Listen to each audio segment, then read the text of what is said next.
We'll get to that here on the College Football Overtime podcast. But since we're coming up right about to the midway point, while we are here, why don't you like the podcast? Follow along, subscribe, do what you got to do there, and make sure that we keep doing this every single week. We do it twice a week. Monday, it comes out on Monday, and then it comes out on Friday as well. So make sure that you are following along all season long. Happens twice a week. Like, subscribe, follow along.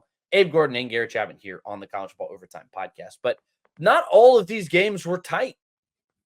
There was one game that, yikes, bit of a blowout. And it was domination from the very start. Connor Wegman gets the start here for Texas A&M in a decision that I texted you as soon as I saw it. I was like, oh my God, that might be a mistake. Maybe not. They lead 10-0 at the end of the first quarter, 24-0 at halftime, and it was 34-0 before Missouri scored their first touchdown. This was an annihilation. This was an obliteration. They ran the ball down their throats, and then they turned around and did it again. 236 yards on the ground. Le'Veon Moss was a beast in this game. 138 yards for him, 3 tutties. Amari Daniels finishes the day with 2 touchdowns as well. And Connor Wegman was efficient. He was effective, and he was everything he hadn't been before the injury.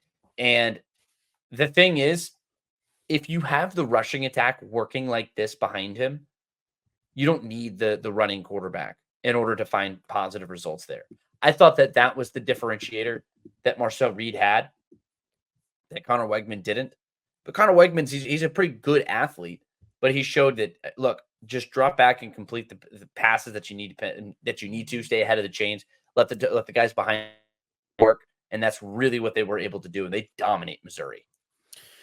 Yeah, it got to a point of domination, but they were helped along the way. And I hate to bring the officials back into it, but this game should have looked a lot different early on. Again, I don't know early on Missouri's first drive how it's not pass interference. They called it pass interference on the field and then held a discussion, overturned it. It was nonsense. It's a terrible call.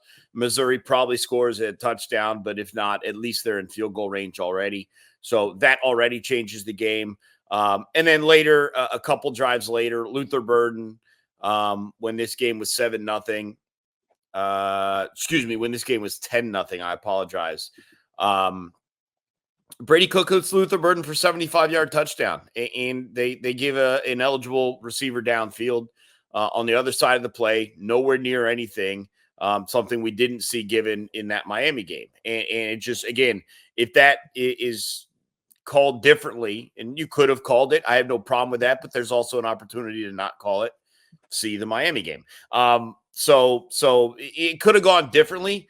When it didn't, though, and here's what's troubling for Missouri, Garrett, because I was watching this game, and I was watching Luther Burden, and I was watching Brady Cook, and you saw the reaction. Maybe not as much on the missed PI early on, but after they called back that pass interference, they were disconnected from the game at that point. And it just didn't feel like Missouri was still in it mentally. And that's when you see, because it was still 10-0 at that time, that's when you see Texas A&M really start to pour it on. 17-0, 24-0 at half, 31-0 out of half. And at that point, it was away from them. But it was in that moment where you're just like, you guys are still in this game. It's 10-0. Like if you can dial it back in, they mentally couldn't get back into it, and it started to bubble away from them, and then it became blowout city. This was an odd game early on that felt like it was going to be a battle. It felt like it was going to be competitive. It didn't feel like Missouri necessarily would have won the game. I'm not suggesting that, by the way. Texas A&M was fighting, but they did get some help early, and Missouri felt disconnected. And then you and I had talked about this. I would have gone with Marcel Reed. They do bring Connor Wegman back and kept him relatively safe with smart passes. 18-22, didn't throw a touchdown, but as you mentioned, 5 on the ground. Was very efficient, was very smart with his passing. And so maybe we buried Connor Wegman a little bit too soon. He was actually very good in this game for Texas A&M. Yeah, he was, and I'm looking ahead for Texas A&M, and I know you can. I've now done this a few in a row, but I don't After like to. Alabama just lost to Vanderbilt, we really looking ahead and trying to project. Is that what Yeah, you're telling me? but that's what I'm going to do. And I'm going to do it again. I'm going to do it again. Yeah. But you look down the slate for Texas A&M. Now they're going to the bye week. Then they get Mississippi State, LSU, South Carolina, New Mexico State, Auburn, and Texas. They go on a roll. Hey, we're looking at a playoff team. Well, look, it just, maybe you were going to talk about the rankings earlier, maybe not, but like on the heels of this win, Garrett, like they're at 15 right now. They jumped up 10 spots in the rankings. And I know a lot of that's because of teams that obviously fell out. Sure. They jumped up 10 spot in the rankings. They're at 15. And so, yeah. And obviously if they were to lose at the end of the year to Texas, that's going to cost them a few spots, but LSU presumably may still be ranked when they play them. That would be big for them. And Auburn and South Carolina, you probably can handle those. Both of those are road games though. And so we know it can get weird, but yeah, I don't disagree with you. Not one bit on that comment. Yeah, that's why I say that. I mean, they're leading the SEC, right? They are the only team I don't with. put, yeah, with two, I know, but like just for whatever wins. it is, they're 3-0 in the SEC. Texas and LSU are both 1-0. I mean, that's where they are. And look, their one loss this year is going to come from a week 1. That's the best time to lose. Right. Really? I mean, you lose week 1 and win your next 11 games. That means your Texas A&M is playing in an SEC championship game. That means that Texas A&M is probably a top 5 team in the country. Most teams who win 11 games in a row, they're ranked pretty high. I mean, play this out. Like, there's definitely a world. Let's say they beat Mississippi State, South Carolina, New Mexico State, Auburn. That game against they should win all 4 of those. That game is against LSU on October 26th, end of this month. It's going to be a home game for Texas A&M. If they can win that game and run through the rest of their schedule, they are undefeated in conference heading into that season finale with Texas. And even there's probably a decent chance that they could lose that game and still make the SEC championship game and potentially rematch with Texas. Who knows what Texas has done between now and then? Like, there's a real chance that if they do what they can do, even with a loss to Texas, they might be in the SEC title game. They might, and I think we're coming to the time where Texas A&M needs to be taken seriously. We're past that time. I'm not going to lie. I want to see it one more time from Connor Wegman. That's fair. Yeah, that's fair. But the defense is stout. The defense is exactly what you want it to be, but more importantly, the offense seemed to find its legs. I also want to see a minute.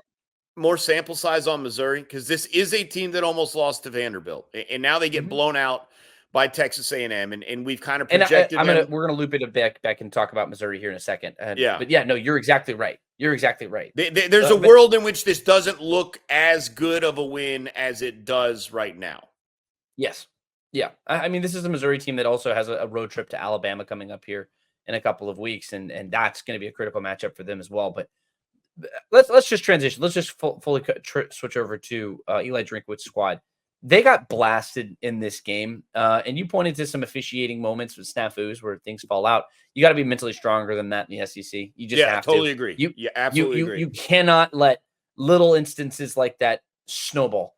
I've seen teams snowball before. You saw Georgia snowball exactly what happened against Alabama, and you let one mistake turn into 5. And you cannot possibly do that, and especially in a ranked matchup in the SEC, especially on the road. Your offense was dog water. It was terrible. Brady Cook was sacked 6 times. He struggles. He was 13 of 31 for $186. Dude, you have a Biletnikoff winner at wide receiver. That's unacceptable. Your offensive line was pegged to be one of the best in the SEC. Unacceptable. Even more so is the fact that you look in that backfield and Nate Noel only gets 30 yards in this game. Again, unacceptable. But I mean, I get it to the point where you are just getting railroad blasted in this game to the point where you're not able to run the ball. You have to drop back. And that's why Brady Cook is sacked so many times, is because they can pin their ears back and just get after it.